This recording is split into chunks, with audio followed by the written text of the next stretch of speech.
नुसता जीडीपी वाढला म्हणून राज्य सुधारलं असं समजण्याचं कारण नाही अध्यक्ष महोदय. नुसता जीडीपी वाढला म्हणून राज्य सुधारलं असं समजण्याचं कारण नाही अध्यक्ष महोदय. आपण काय वाईट केलंय?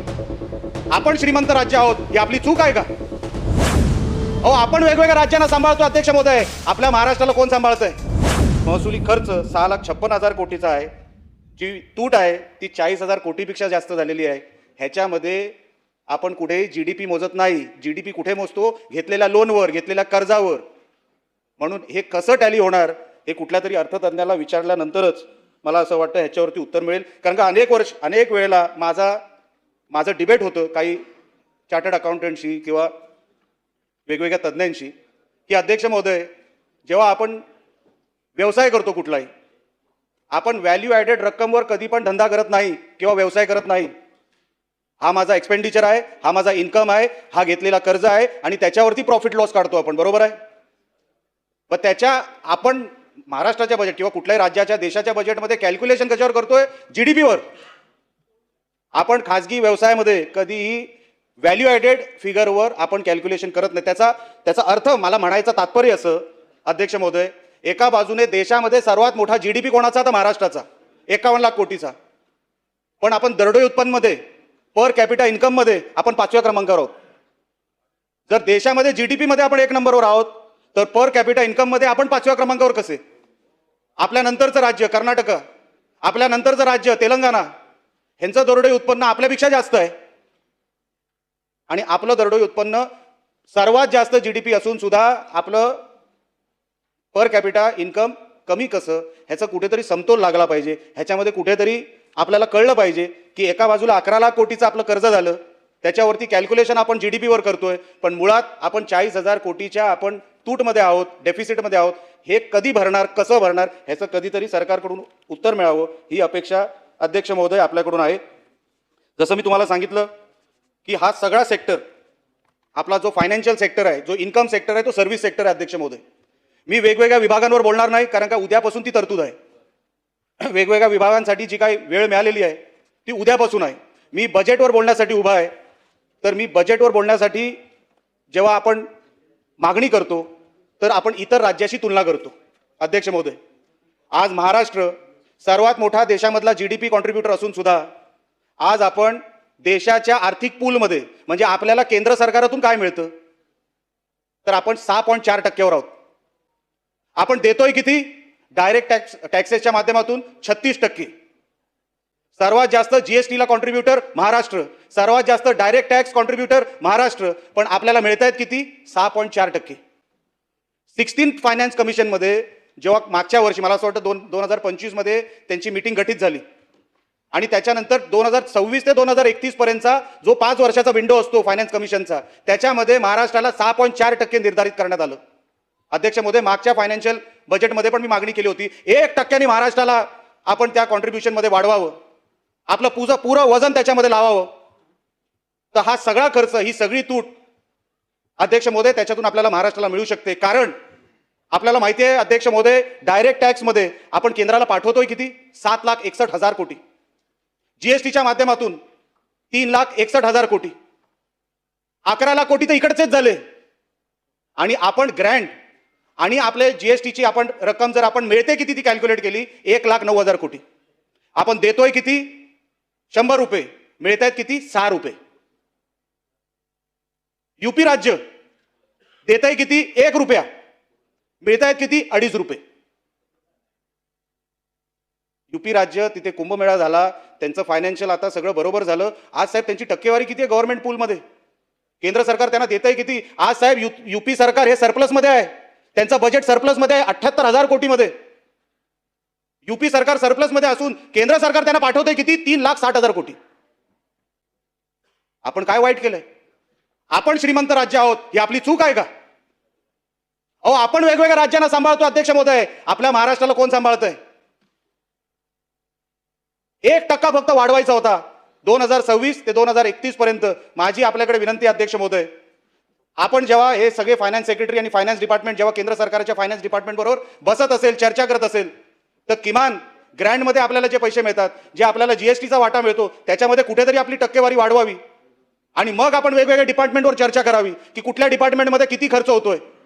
अध्यक्ष महोदय, आर्थिक अहवालामध्ये इकॉनॉमिक सर्व्हे ऑफ महाराष्ट्र 2025-26 मध्ये काय उल्लेख आहे की पावसाळा चांगला असून सुद्धा आपण शेतीमध्ये प्रोडक्शन कमी केलं. जो सर्वात मोठा सेक्टर आहे तो सर्व्हिस सेक्टर आहे, कॉन्ट्रीब्युटर. त्याच्यानंतर अध्यक्ष महोदय, MSME जे आपल्या राज्यामध्ये आर्थिक अहवालानुसार 2.52 कोटी नोकऱ्या देतं, ज्याचं पोर्टल आहे, त्या पोर्टलवर 62 लाख लोकांनी नोंदणी केलेली आहे. त्या MSME सेक्टरकडे आपण कधी लक्ष देणार आहोत अध्यक्ष महोदय? 63 लाख हे व्यावसायिक आहेत, त्याच्यातले 62 लाख हे मायक्रो एंटरप्राइजेस चालवत आहेत, त्याच्यानंतर स्मॉल, त्याच्यानंतर मीडियम. आपण कधी त्यांच्यावर लक्ष देणार आहोत? आर्थिक उलाढाल आपल्याला वाढवायची ना अध्यक्ष महोदय. आपण केंद्र सरकारच्या पैशावर अवलंबून आहोत. आर्थिक अहवाल, हे माझं नाही म्हणणं आहे, आर्थिक अहवालामध्ये म्हणणं आहे की अजून पण आपण GSTच्या पैशावर अवलंबून आहोत. साहेब, आपण इन्कम सोर्स तयार केले पाहिजे. इन्कम सोर्स आपण तयार केले नाही तर कधी ना आज कर्नाटक राज्य, मला कुठल्या राज्याची स्तुती करायची नाहीये, आज पण महाराष्ट्र कर्नाटकापेक्षा खूप पुढे आहे. पण कर्नाटक राज्य हे केंद्र सरकारवर डिपेंड किती आहे? फक्त 25%. मला एक सांगा अध्यक्ष महोदय, हे आपण कधीपर्यंत चालवणार आहोत? कसं आपण हे आर्थिक गणित बसवणार आहोत? आजपर्यंत महाराष्ट्र 1 नंबरवर आहे, 1 नंबरवरच राहणार, त्याच्यातून कोणच महाराष्ट्राला हलू शकत नाही. पण अध्यक्ष महोदय, मी जेव्हा केंद्रामध्ये म्हणजे पार्लमेंटमध्ये खासदार होतो तेव्हा अर्थमंत्री सन्माननीय स्वर्गीय प्रणबजी मुखर्जी होते. ते नेहमी एक वाक्य बोलायचे, budget depends on 3 things: economic reforms, social reforms and taxation. Taxation मधला आपला सगळा पैसा जातो केंद्र सरकारकडे. सोशल रिफॉर्म्स म्हणजे आपली लाडकी बहीण योजना झाली, शेतकऱ्यांची कर्जमाफी झाली, हे सगळे सोशल रिफॉर्म्समध्ये आपण मोजतो. आपल्या महाराष्ट्रामध्ये इकॉनॉमिक रिफॉर्म्सवर कधी लक्ष देणार आहोत आपण? काय आपल्या महाराष्ट्राची इकॉनॉमिक रिफॉर्म पॉलिसी? कोणतरी तिकडे 15 वित्त आयोग, 16 वित्त आयोगाचे अधिकारी बसणार आणि आपला बजेट ठरवणार? हा 51 लाख कोटीचा GSTचा फिगर, सॉरी GST नाही, GDPचा फिगर, GSDPचा फिगर आला कुठून अध्यक्ष महोदय? तुम्ही माहिती काढा. ह्याच आर्थिक अहवालामध्ये आहे 25-26च्या. काय लिहिलंय त्या आर्थिक अहवालामध्ये अध्यक्ष महोदय? 2019-20 पासून ते आतापर्यंत 26-27 पर्यंत दरवर्षी GDP हा 5 लाख कोटींनी वाढला. कसा वाढला? अच्छा, एक पॅटर्न कशी आली? दरवर्षी 5 लाखांनीच कसा वाढला? साहेब, आम्ही जेव्हा त्याचा अभ्यास करतो की कुठलाही हिशोब आपण घेतो, आपण कुठलाही व्यवसाय करतो, दरवर्षी एकच आपल्याला एस्कलेशन मिळू शकतं का? एकच फिगर एस्कलेशनचा येऊ शकतो का? तर जेव्हा 2019-20 पासून ते आतापर्यंत आपण एस्कलेटेड फिगर बघितली GDPची, ती 5 लाख कोटींनी सरसकट दरवर्षी, पिन ड्रॉप सायलेन्स, कोणाला माहित नाही, तशीच वाढलेली आहे. ह्याच्यावर कधीतरी आपण लक्ष द्यायला पाहिजे साहेब. आज 3% कॅप केंद्र सरकारने लावलाय. आज आपण 2.7% वर आहोत फिस्कल डेफिसिटमध्ये. जेव्हा 5 लाख कोटींनी GDP वाढतो म्हणून आपण 2.7% पर्यंत आलो अध्यक्ष महोदय. जर मागच्या वर्षीचा GDP आपण ठेवला, तो कसा वाढला तो नंतरचा भाग आहे. कदाचित वित्तमंत्री त्यांच्या मनोगतात ते सांगतील की दरवर्षी 5 लाख कोटींनीच आपला GDP कसा वाढतो, आणि तो 5 लाख कोटींनी वाढल्यामुळे फिस्कल डेफिसिट आपला 3च्या आतमध्ये अध्यक्ष महोदय.